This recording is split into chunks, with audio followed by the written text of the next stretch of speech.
Hi, everybody. I have the pleasure of moderating this next panel all about marketing, and I have some amazing women with me. My name's Alana Frankfort, and I am the MC, and I'm also representing my family office, Benvolio Group. And I'm going to let everybody introduce themselves and tell you a little bit about their company. Ari, you want to start? Yeah. Sure. Can you guys hear me? Kind of. They can hear you. They can hear you, even though it doesn't sound like they can. We hear the noise out there. My name is Katz. I'm the co-founder, co-CEO of Seed Health. We are a microbiome science company. We develop innovations in probiotics, prebiotics, postbiotics, that's loud, and symbiotics. We develop both consumer health innovations as well as therapeutics, drugs, and we work across multiple areas of microbiome, including gut microbiome, the vaginal microbiome, the skin microbiome, the gut-brain axis. And we are most known for our consumer brand, which is called Seed. And it is one of the fastest growing D2C probiotic brands in the world. And we're also most known for DSO1, which is our daily symbiotic that has become the fastest growing probiotic currently globally. Hello, everybody. I'm Kristi Palmer. I'm a co-founder and president at Kiva Confections. Kiva is a cannabis company. We're in the edibles world. We launched here in California, in the Bay Area, in 2010. And we've grown into about 10 markets outside of California, including New York and Michigan and Illinois. And we have about we have 5 different brands in our product line. So we have chocolate, mints, gummies, fruit chews, and continuing to expand. So very happy to be here. Thank you all for joining us today. Hi, I'm Claudia. I am the CMO of Briogeo. Briogeo is a clean hair care brand founded 10 years ago by founder Nancy Twine. We formulate with a minimum of 93% natural ingredients. We really believe in our clean hair care standards.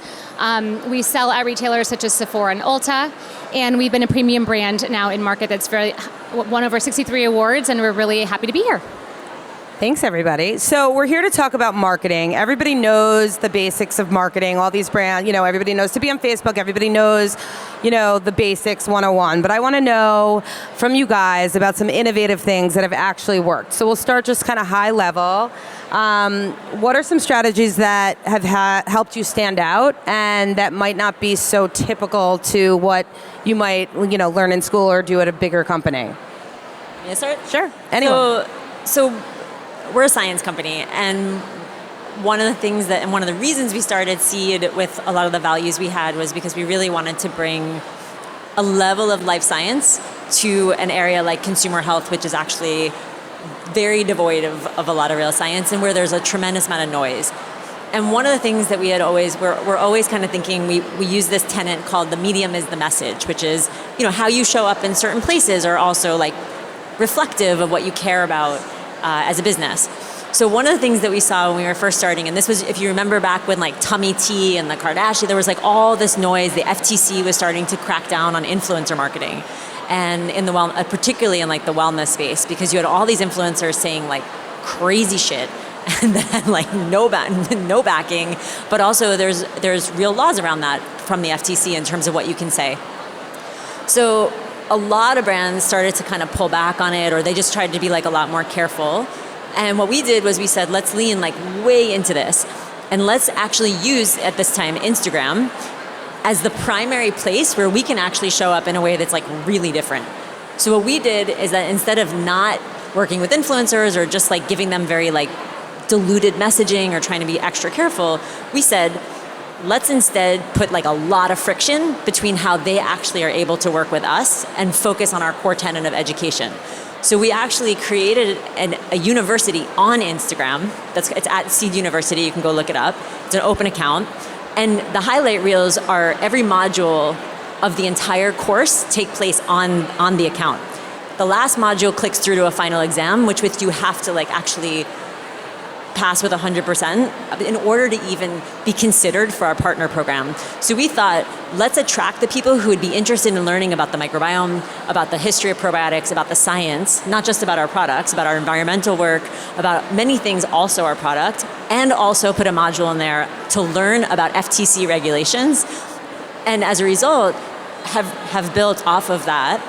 One of the most successful influencer marketing programs that has won tons of awards, accounts for almost 30% of our revenue today, and is growing. And that's partially because we put so much friction, because people can't just go on Share a Sale and grab affiliate links, which I think is like the equivalent in marketing of like one night stands, is we actually just invested in getting married.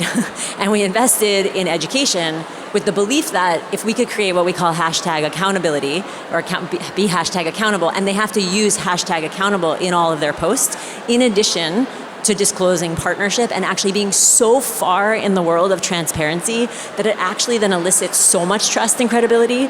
And people know that they went through a course, and they talk about that a lot when they talk about our partnership. And I think it was a way of like reflecting our values, but also building something that was real versus just kind of what I see as the fly-by-night, just like affiliate codes that kind of go out in the world.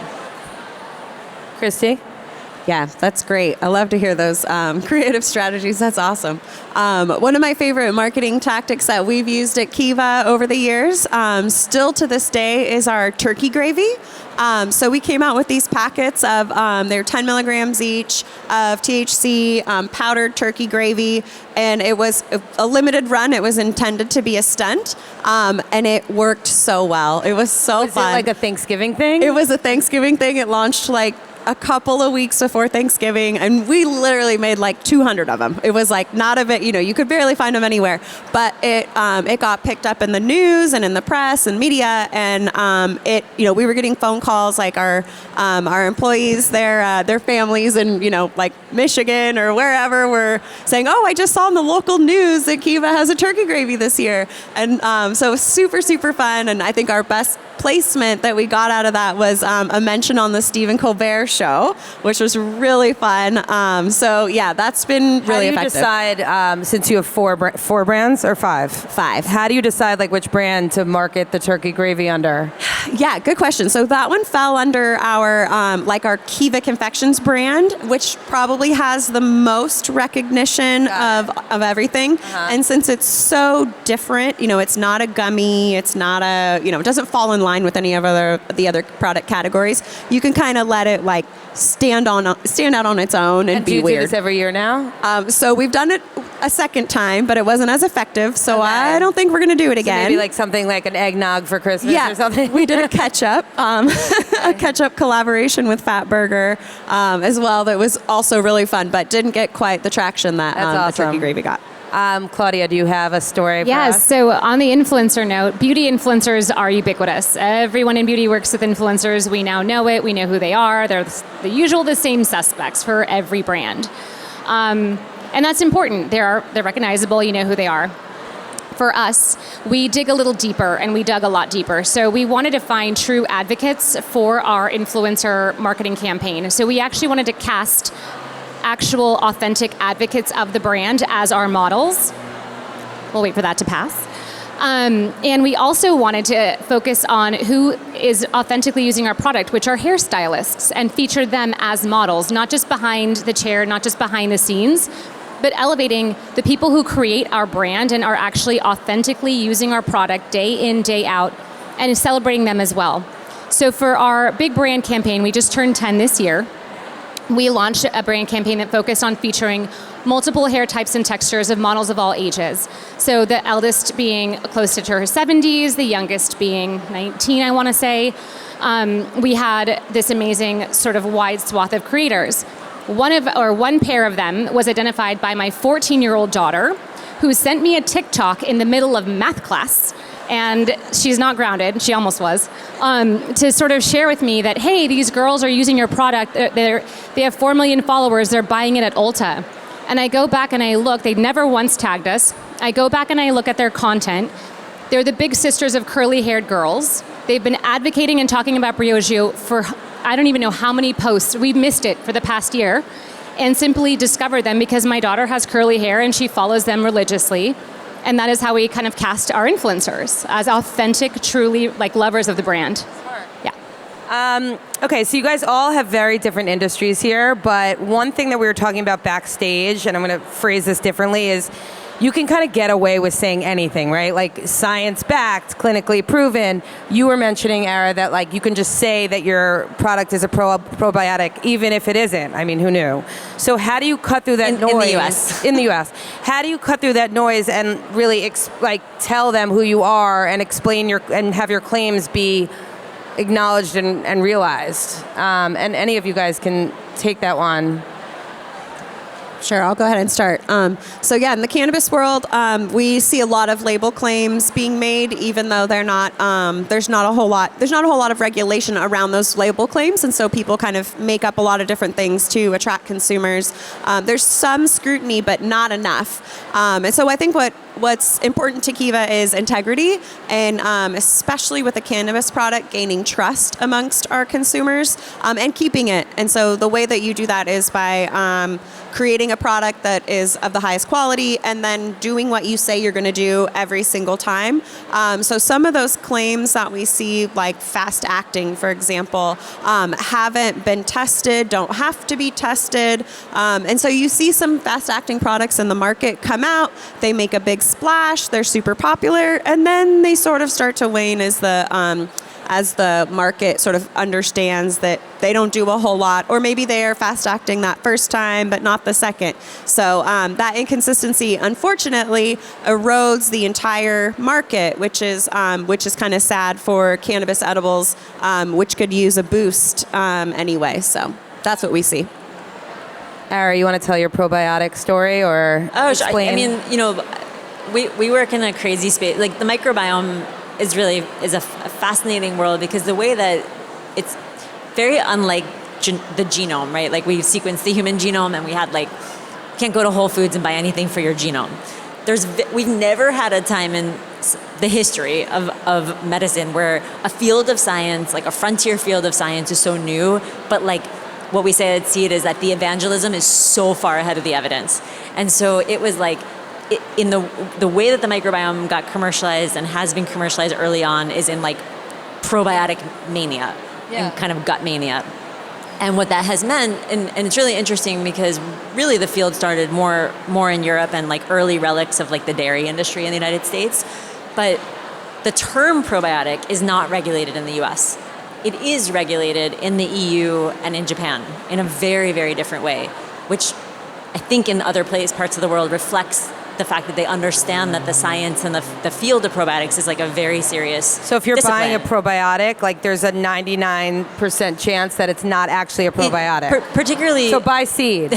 Well, let me say specifically when it's applied to tortilla chips and pillowcases and bars and home cleaning. I mean, I could go on and on, but just do an Amazon search while you're on your phones, and it's extraordinary, because what people realize, particularly in the US and retail, is that if you added the term probiotic, it all of a sudden was functional.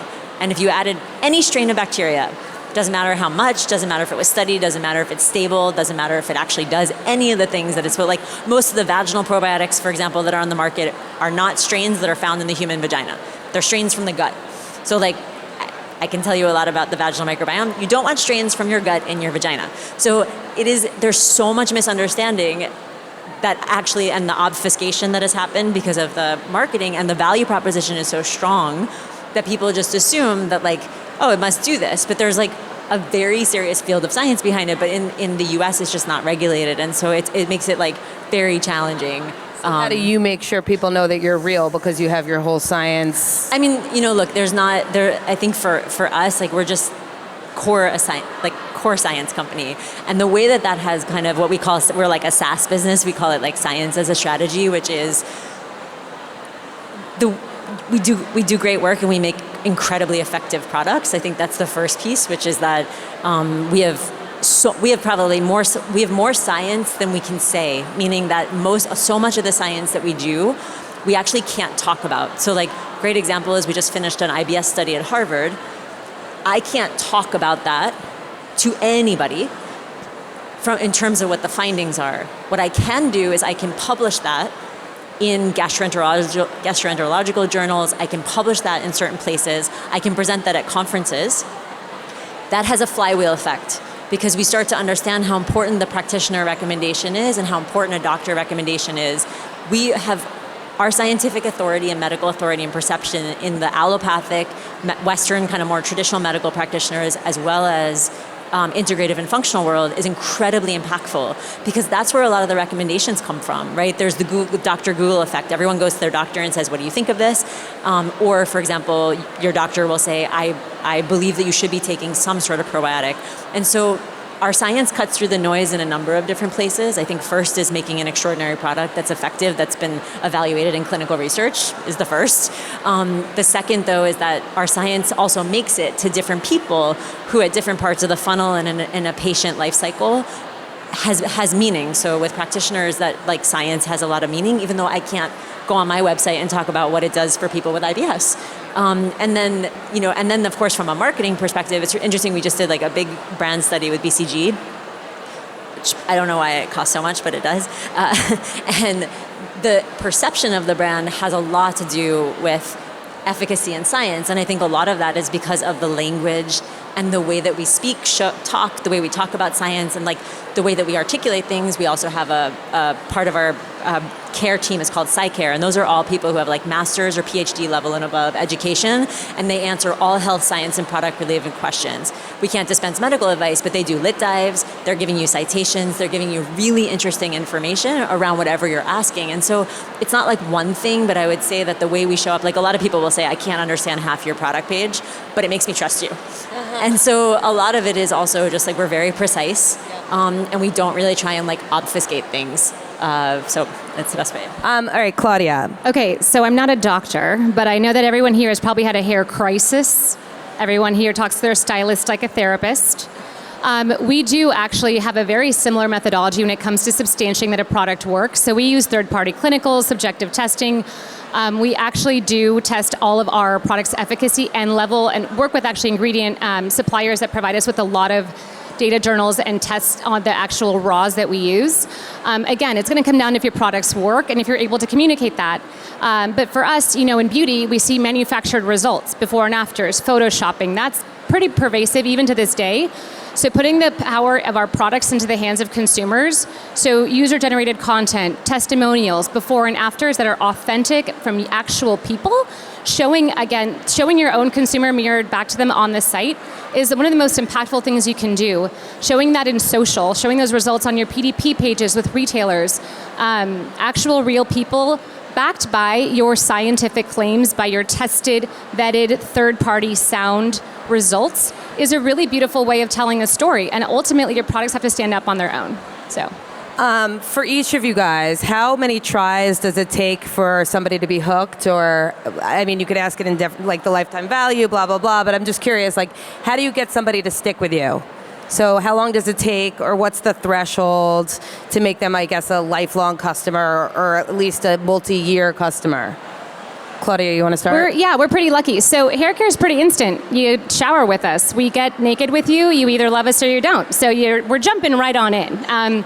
We are very, very fortunate that Briogeo was founded on the basis of results first. So 2 of our hero products, one is our micro-exfoliating scrub shampoo. Nothing else exists like it. There is still no competitor to this date. It is over 7 years old. It's charcoal based. It smells like mint chocolate chip ice cream. It is the most delicious thing in the world.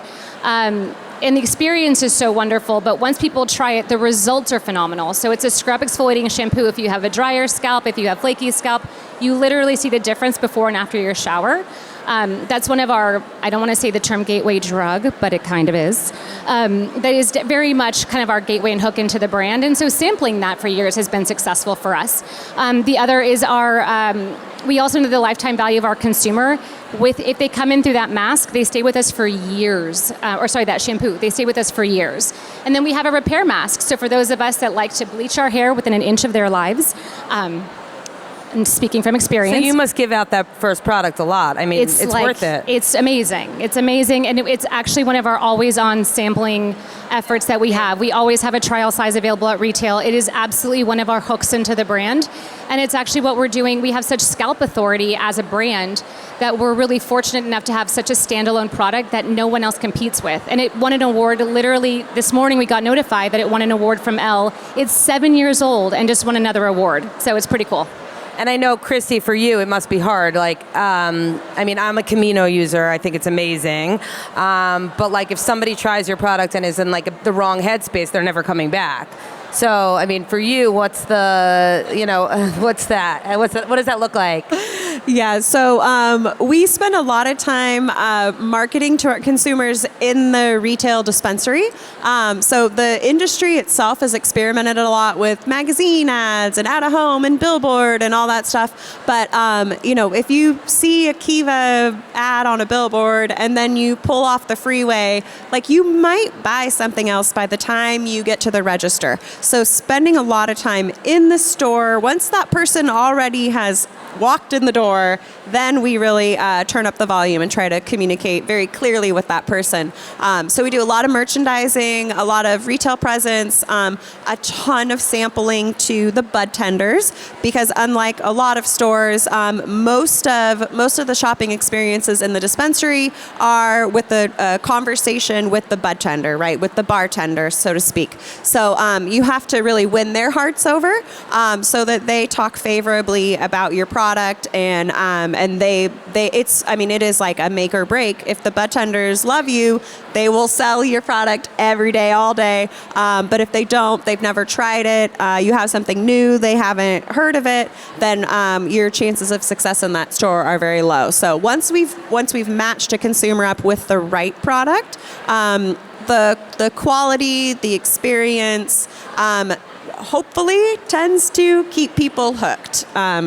We spend a lot of time on that product quality, because once we get that person in the first time, we want them to keep coming back over and over.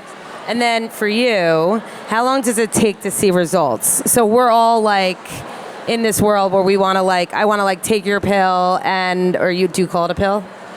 I want to take your capsule and I want to know that it's working by the next morning. I mean, how quickly does it take for you? How patient do people have to be? And then how long does it take for people to come back? Yeah, I mean, look, from the interesting thing for us is because we're primarily D2C and only subscription right now. So one of the reasons we do that is that there's a misunderstanding about probiotics, that they sometimes you take them and then they just kind of stick around and then you don't take them anymore. It's not how they work. They're actually transient, which means that they'll wash out of your system within 3-4 weeks. So unless you're taking them daily and they kind of do signaling to the other microbes, human cells, as they move through your GI tract, that needs to be kind of a daily process. And all of our clinical work is based on daily consumption.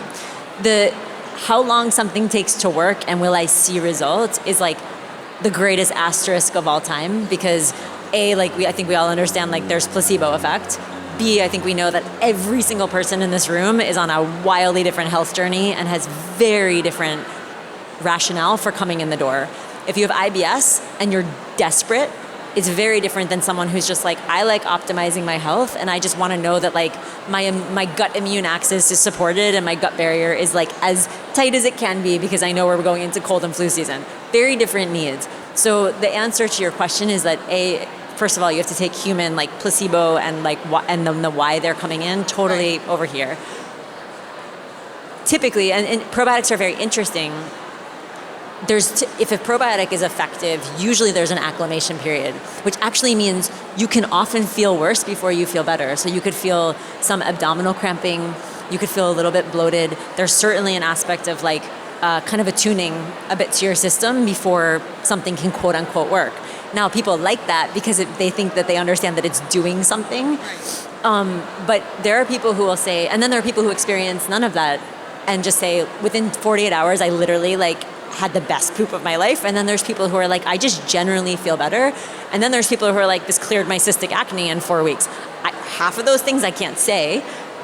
What's interesting though is that for the most part, I think people also there's the things that you viscerally feel, which are the feedback loops, which is of course in skincare and hair, you immediately see, or with sleep, for example, you would say, did I sleep better? Did I not sleep better?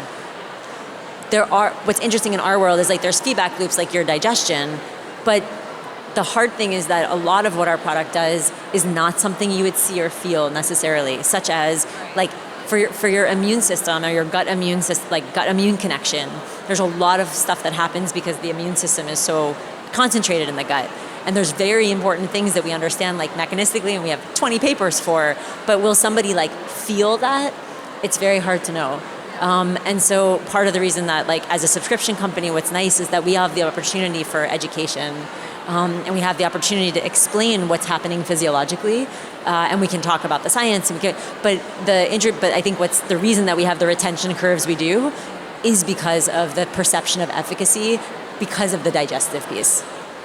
I'm going to switch gears a little bit and just ask what advice you guys might have for a startup or somebody like starting a company that might be smaller than yours. Why don't we ask you like what advice you would have for somebody in the cannabis industry for kind of like making a name for themselves or for cutting through and, you know, getting out there? Yeah. I think in cannabis specifically, you do need a bit of a war chest or some kind of money that you can pull from to make it work, because it's a very expensive industry, and it can take a long time to kind of build up with all the compliance regulations and things like that. But I also think that being creative and experimenting with your tactics, both in marketing, with your product, trying a lot of different things, and really finding your niche, and then holding true to what you're really good at seems to work very well for people. Going too wide and chasing after too many shiny objects has hurt a lot of businesses. Is it hard for you to have like 4 different brands that are marketing to 4 different, I'm sorry, I keep saying 4, 5 different brands that market to 5 different audiences? I mean, do you have a different team for each one? We have a couple teams that work on like 2 of the 5. And so, but yes, it is very expensive, certainly, to come out with a Camino t-shirt and then a Lost Farm t-shirt and, you know, talk about those brands separately. But they each stand for something so different that to put them, try to smush them back together, or, you know, have your chocolate brand selling strain-specific live resin gummies to connoisseurs, like it just doesn't work. It's kind of confusing. And it makes sense to have the different brands. So it's hard, but it makes sense, yeah. Claudia? Yeah. So how many, just a show of hands, how many here are in beauty or like kind of related to beauty? Okay, quite a few. Hello, friends. So I think for us, one of the things that's important is, you know, there's always a need for like innovate, next new product, next new product, next new product. Slow it down, focus on your hero, and your consumer will tell you who your hero is. Your buyers will tell you who your hero is. Do as much homework on who's buying that product, because they're your best advocates, and get them tight. I think I mentioned the gateway drug earlier, but I think it's an important thing to remember, like spend your marketing dollars on your core product. That is going to be what sets you apart. That's your point of difference. That can be your single SKU. There are so many brands in skincare or in hair that still only have a 4 collection assortment that do millions of dollars, or 4-piece collection, sorry. Our brand is broader, our brand is bigger, but we still drive the core of our business out of a handful of products. It's important to have variety and to certainly have enough for everybody or what you're going after, but don't overinvest in niche stuff. Stick to what you're really good at and own it. And remember that if it's boring to you, it's new to somebody else. So like, my team laughs and I'm like, we're not talking about this enough. I'm like, oh my God, we just spent, you know, X amount of money on this huge campaign. Sure, but this product only has 17% brand awareness. It's been around for 10 years. Let's go. We still have work to do. So if you're doing it and you're feeling like it's rote and repetitive, you're doing it right, especially when it comes to core product marketing. Like, stick to your guns, stick to what you're good at, and keep doing it. That is literally going to be the one thing people remember. Like, I've seen that somewhere because they've been seeing it consistently. Just it's really important to kind of keep it narrow and focused. Otherwise, you're going to kill yourself on innovation and on marketing dollars and on trying to chase new, which doesn't always work. I'm being told that we have to end, but if anyone has a burning, don't kill me. If anybody has like a burning question, just let us know, raise your hand. Okay, we have one burning question.